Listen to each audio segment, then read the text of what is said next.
मुझे पिताजी का नाम फिरदास सिंह, चाचा की नाम जम्भा है।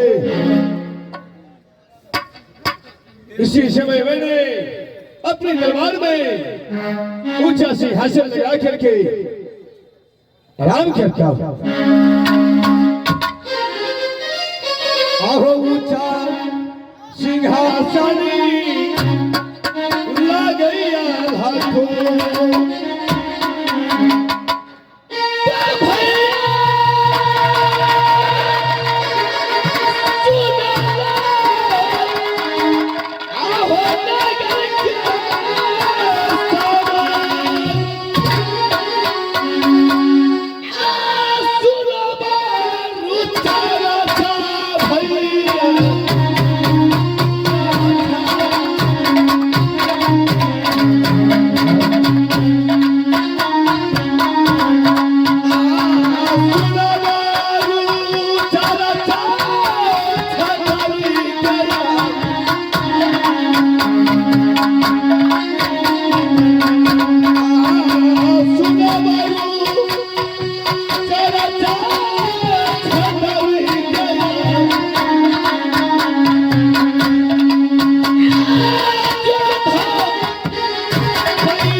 ऐसी बात है। आज ऐसी कौन सी ऐसी राजभवन में दिक्कत हुआ जो तुमने महल छोड़ करके और मेरे दरबार तक पहुंचा है? ऐसी बात क्या है? स्वामीनाथ, मुझे कोई दिक्कत नहीं हुई है, लेकिन पतिदेव आप तो लगल लाला सवा मोरो जियारा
राजा गोरखा ने बहुत अच्छा मेला लगाया है, मैं जाकर के मेला देख लूं। महारानी, उससे सुंदर मैंने मेला राजभापा में भी लगा सकता हूँ। नहीं, राजभापा की मेला से मेरी कोई जरूरी नहीं है। बात तो तू सही बोलती हो, इसीलिए कि राजा गोरखा इतना सुंदर मेला लगाया है, वो मेला किसी जगह नहीं होगा। आप तो तीर्थ कर रही है, जय मारा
एक ही वीर नाम अगर अरे भाई साहब, क्या बात है, दिवाली को पकड़कर भाग भाग उठा रहा है। प्रणाम रे भाई साहब। आशीर्वाद है। लेकिन बड़े भाई साहब, भाभी के ऊपर आपको हाथ नहीं उठाना चाहिए। प्रणाम चाचा जी।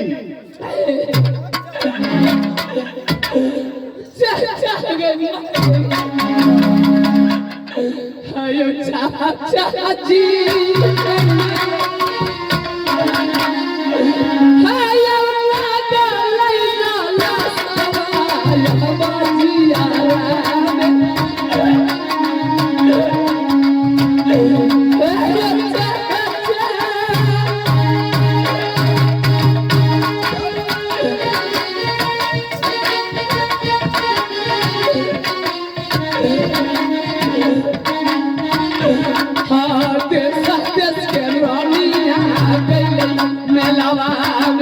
अच्छा मेला देख रही है, ये तो बहुत खुशी का बात है।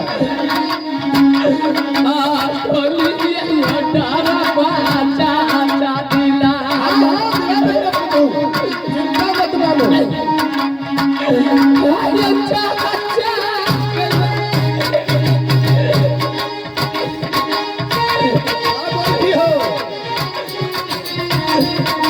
सुंदर मेलवा राजा गोरखाने लख गाली बेमाना दैया कुछ नहीं बोलेगा।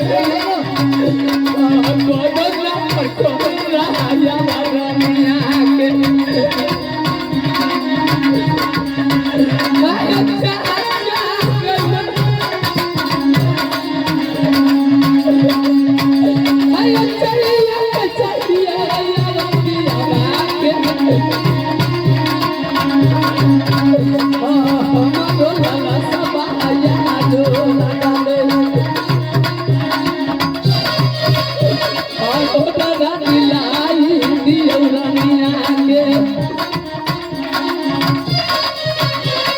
जुगे जुगे नाम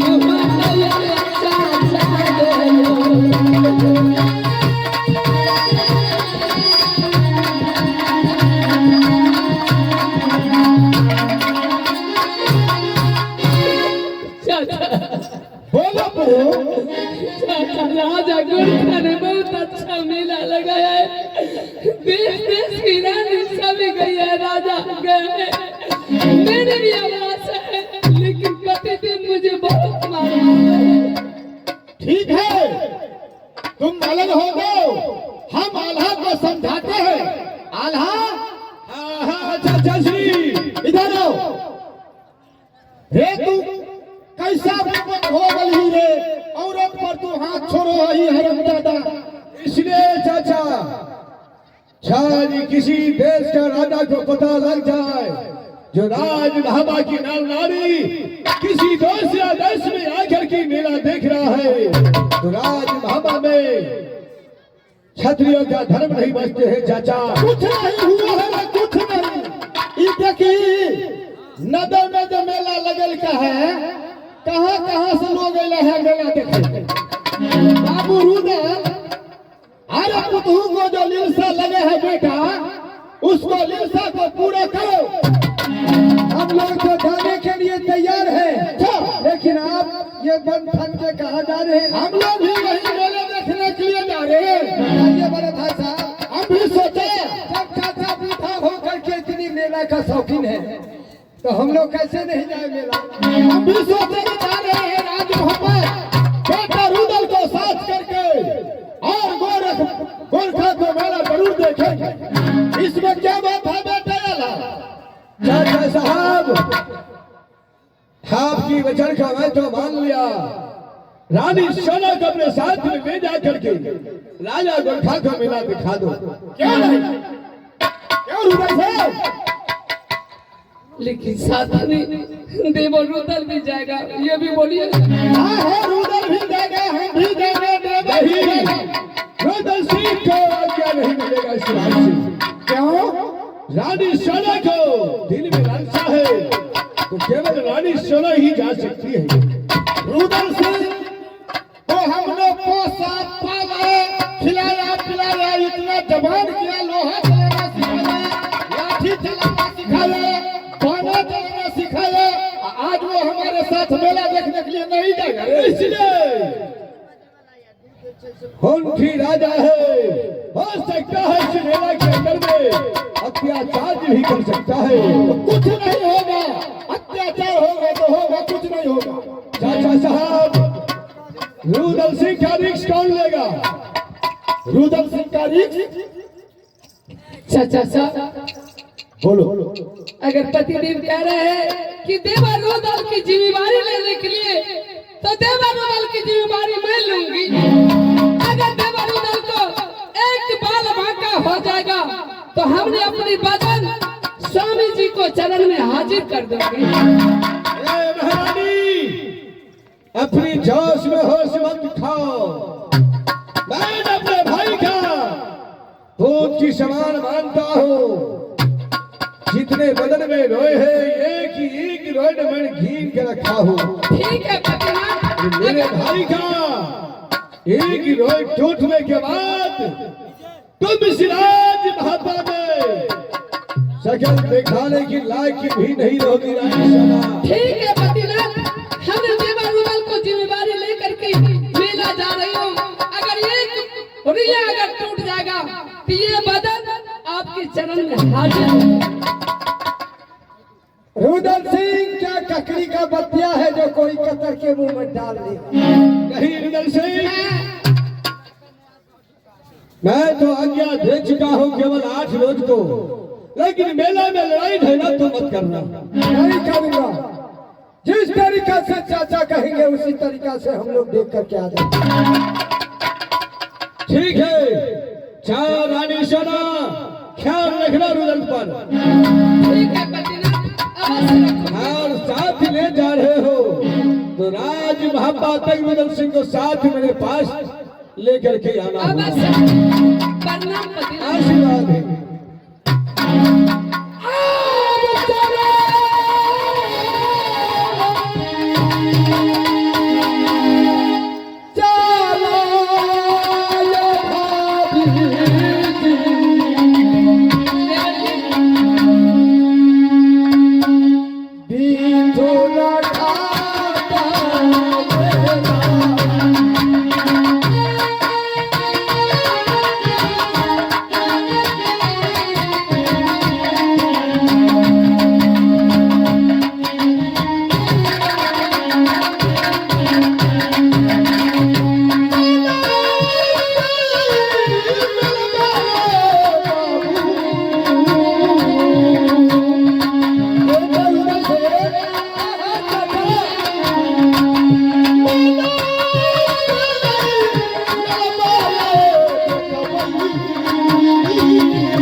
भगवान